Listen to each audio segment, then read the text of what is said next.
morning sun rose slowly over Somerton Beach, casting a golden glow on the sand as the waves whispered to the shore.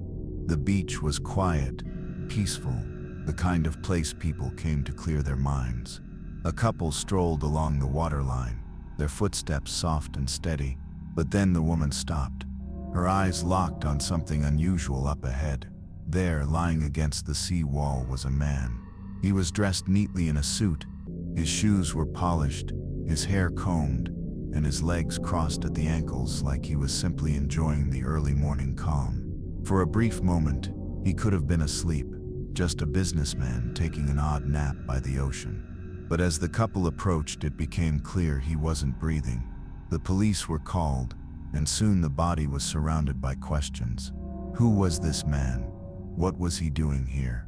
And most of all, how did he die? From the outside, he looked perfectly healthy, mid-40s, clean-shaven, in good physical shape. His clothing was high quality, pressed trousers, a smart brown coat, and tightly laced shoes. But there were strange details. Every clothing label had been cut out. There was no wallet, no ID, no luggage, no hat, nothing to give even a hint of his identity. The body was transported to the morgue, where an autopsy raised more questions than answers. His heart was normal, no broken bones, no trauma. But the coroner noted something disturbing. His internal organs were strangely congested, particularly his stomach and liver. It suggested poisoning, but no trace of any known toxin was found in his system. It was as though he had been poisoned, and yet left no chemical footprint behind. The case gripped the public.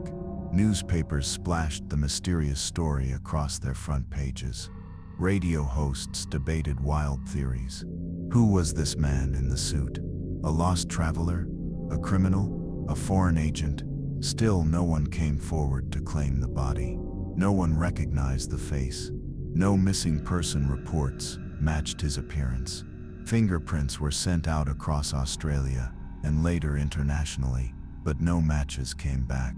The dead man on Somerton Beach was a complete mystery. And then, something strange happened. Weeks later, a second examination of the man's clothing revealed a tiny hidden pocket sewn deep inside the waistband of his trousers. It was almost invisible, easily missed the first time. Inside, folded tightly into a cylinder, was a small scrap of paper. Printed on it were two words: Tamám Shud. Investigators were baffled. They soon discovered that the phrase was Persian and translated to "it is finished" or "the end." But this wasn't just some poetic farewell. The words were traced back to a rare English translation of the Rubaiyat of Omar Khayyam, a collection of deeply philosophical Persian poetry centered on fate, death, and the meaning of life. The press exploded again. The story now had a secret message, hidden on the body of a man with no name. But what did it mean? The breakthrough came in the most unlikely way. A local man walked into the Adelaide police station, carrying an old worn copy of the Rubaiyat. He said weeks earlier, around the time the body was found, he'd parked his car near Somerton Beach. The book had mysteriously appeared in his unlocked back seat. Inside the book, police found more than just poetry. Scribbled on the back page were 5 lines of random letters, a possible code. Beneath it, a phone number, and tucked into the spine was the exact corner that had been torn out, the missing piece that matched the Tamám Shud slip found on the dead man. The phone number led detectives to a young woman living nearby. For privacy, they referred to her as Justin. She was a nurse, and when shown the book, she admitted giving a copy of the Rubaiyat to a man she once knew, many years earlier. When they showed her a plaster cast of the dead man's face, witnesses claimed she nearly fainted, but she insisted she didn't recognize him. Police couldn't link her directly to the case. She had an alibi.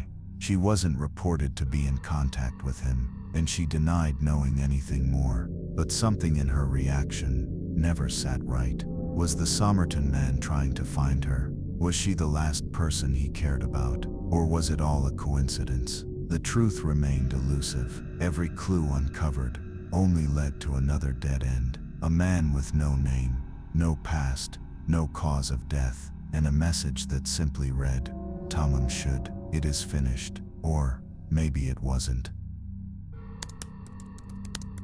The slip of paper reading Tamám Shud had turned a puzzling death into something far deeper, a mystery that now whispered of hidden meanings, secret messages, and perhaps an unspeakable truth. But what came next took the case into even stranger territory, because tucked inside the book that matched the torn paper was something far more cryptic than a poetic farewell. Scrawled on the last page of the book were 5 lines of capital letters. They weren't words, they weren't initials, just strings of letters, uneven, scattered, broken by slashes and line breaks. It looked like gibberish, but to the police, it looked like a code. Authorities handed the strange text to military intelligence and cryptographers. Was this man a spy? Was this the final message of someone who knew he was going to die? Analysts examined the patterns, hoping for a cipher, a key, anything that could unlock its meaning. But despite months of effort, the code resisted all attempts. No known system fit, no repetitions, no language roots, no substitutions that made any sense. It was as if the message was written in a personal language, something only the writer, and perhaps one other person, could ever understand. And then there was the woman. The phone number found in the book belonged to Justin, the quiet nurse who lived just minutes away from Somerton Beach. When police knocked on her door, she answered with grace but unease. She admitted to once owning a copy of the Rubaiyat, and to giving it, years earlier, to a man named Alfred Boxall, but she insisted she had nothing to do with the man found on the beach. Detectives believed they had solved it. The dead man was surely Boxall. He had received the book, carried it with him, and for reasons unknown, taken his own life near the woman who once meant something to him. But then came the twist. Alfred Boxall was alive, very much alive. He was found living peacefully in Sydney, working as a transport officer. He still had the very copy of the Rubaiyat that Justin had given him. The case took a dramatic turn. Just when it seemed like they had a name for the Somerton Man, it slipped away like water through their fingers. And still, the mystery deepened. Investigators returned to the clues. The Somerton Man's suitcase, which had been found weeks earlier at the Adelaide railway station, contained a few possessions: trousers with a similar hidden pocket, tools for stencil work, a pair of slippers, and a small sewing kit. Strangely, the suitcase also bore all its labels removed. But there was one curious item inside: a thread of orange waxed cotton, not available in Australia at the time, possibly imported from the US or Europe. It suggested he'd been abroad, maybe recently. All of it, his neatly pressed clothing, his silence, the coded message, the imported items, pointed toward something cold and calculated. Was he a spy? It was 1948, just after World War II, at the dawn of the Cold War. Tensions were high, especially between East and West. Australia was no stranger to espionage. British and American agencies were active on its soil, and there were rumors of Russian networks infiltrating from within. Could the Somerton Man have been a courier, an agent who knew too much, or someone who had failed a mission and paid the price? But for all the theories, one thing was clear: whoever he was, he had gone to great lengths to erase his identity. No one could say why, no one could prove how. And then there was Justin's reaction. According to a detective on the case, when she was shown the plaster bust of the man's face, she turned pale, visibly shaken, as if she recognized him instantly, but wouldn't, or couldn't, say how. Her answers grew shorter. Her tone turned guarded. She declined to speak further. Years later, her family would claim she may have known more than she ever admitted. Some even believed the Somerton Man was the father of her child, but none of that could be proven. Not then. Back at Somerton Beach, the tide continued to rise and fall. Tourists returned. The seasons changed, but the place where the man was found never felt the same. The sand held a secret, and the air carried questions. Who was he? Why did he come here? And what truth did he take with him into the sea breeze? The code remained unreadable. The message in his pocket remained haunting. And the face of the Somerton Man, plaster smooth, cold, and expressionless, watched silently as the years passed. The world moved on, but the mystery, it refused to fade.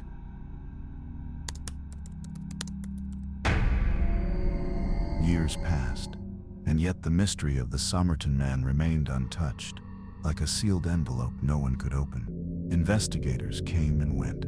Files were reviewed, interviews reread, theories recycled, but every trail, every clue, always seemed to vanish just as it began. Still, the world wasn't done asking questions. By the 1980s, the case had become something of a national obsession. Journalists, amateur sleuths, ex-cops, and even retired spies all had their own take on who the Somerton Man really was. Some believed he had come to Australia under a false identity. Others argued he was a jilted lover who took his own life in secret. But the most persistent theory, the one that refused to die, was that he had been involved in espionage. And in a way, the case invited that conclusion. The untraceable clothing, the coded message, the erased identity, the rare book linked to a mysterious woman, and the impossible death poisoned, perhaps, but without a trace of poison. It had all the elements of a Cold War spy novel, except it was real.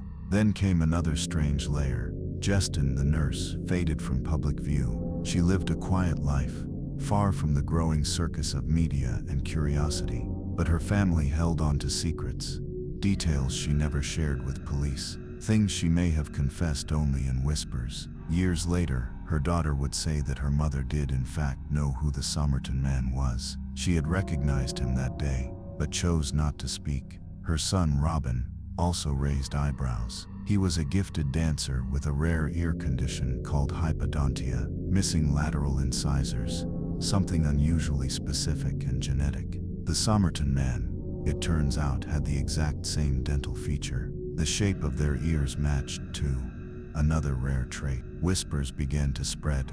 Was Robin the son of the Somerton Man? No proof, no DNA, but it lingered like fog over the case. Then in 2009, a new wave of attention washed over the mystery. A professor of physiology named Derek Abbott from the University of Adelaide became obsessed with solving it. He dove into the case files, reviewed every photograph, every piece of evidence, and launched a modern investigation using new technology. Abbott's research raised more questions, but also sparked something no one else had pursued: DNA. He located surviving hairs from the original plaster bust and began the long, delicate process of extracting genetic material. At the same time, he contacted Jestin's daughter and began building a genetic profile of her side of the family. It took years, countless rejections from authorities, red tape, failed tests, but Abbott pressed on. He teamed up with American forensic genealogists, the same kind of experts who had helped crack cold cases like the Golden State Killer. Then in 2022, over 70 years after the Somerton Man was found on that quiet beach, came a breakthrough. A tentative identification, using DNA from the recovered hair and an extensive family tree built from public records. The team concluded that the Somerton Man was likely Carl Charles Webb, born in 1905 in Melbourne, an electrical engineer and instrument maker, a man with no known connection to espionage, no travel records, no criminal history. He had simply vanished from his life in the mid-1940s. No one had reported him missing. No one had looked for him. His family didn't even know he was gone. And so he had died, alone, unnamed and unexplained, on a beach hundreds of miles from home. But even with a name, the questions didn't stop. Why had he erased his identity? Why had he come to Adelaide? What was his connection to Jestin? What was the coded message in the book? And who was it for? The mystery of his identity may now be solved, but the mystery of his life remains locked away, just as silent as the man himself. And perhaps that's what keeps the world coming back. Because in the end, the story of the Somerton Man isn't just about a body on a beach. It's about a man who lived a life we may never fully know, left behind symbols we can't decode, and whispered a final message in a language only he understood. Tamám Shud, it is finished. Or maybe it never really was.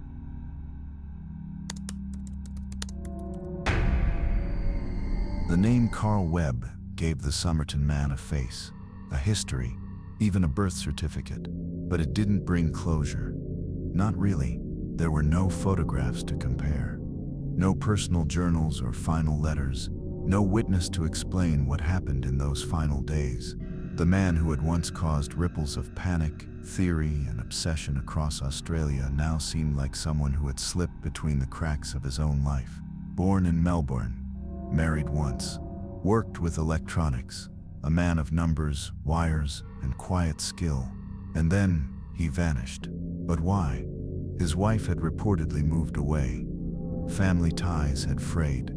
He left no farewell, no evidence of intent, and certainly no plan for anyone to find him. Some suggested he had suffered from mental illness. Others believed he had come to Adelaide looking for someone. Maybe Justin, maybe not.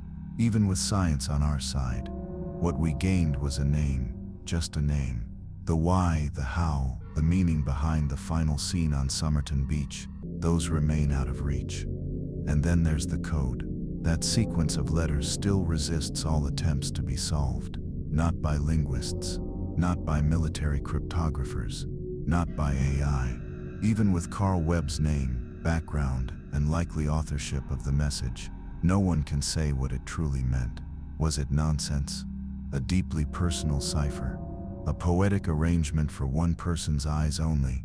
The book it was written in, the Rubaiyat of Omar Khayyam, remains a haunting choice. A work obsessed with fate, finality, and the illusion of control.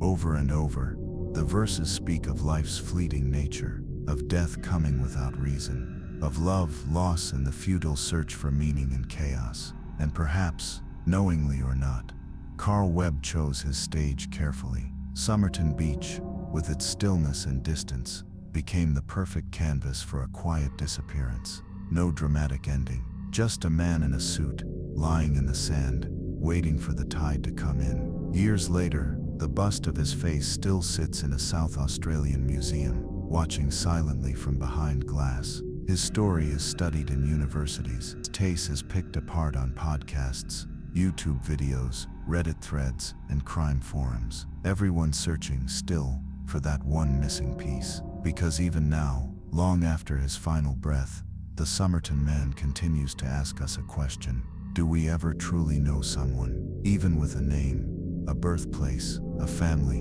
and a job, can we ever really know what drove a man to walk into the sea breeze, erase his name from the world, and leave behind only a riddle? Some say the mystery is finished. Others say it's just begun, and maybe that's the real answer. Some stories are never meant to be solved. Some are meant to be remembered. Tamám Shud. If you liked the video, don't forget to like and share. Subscribe to our YouTube channel for more videos like this.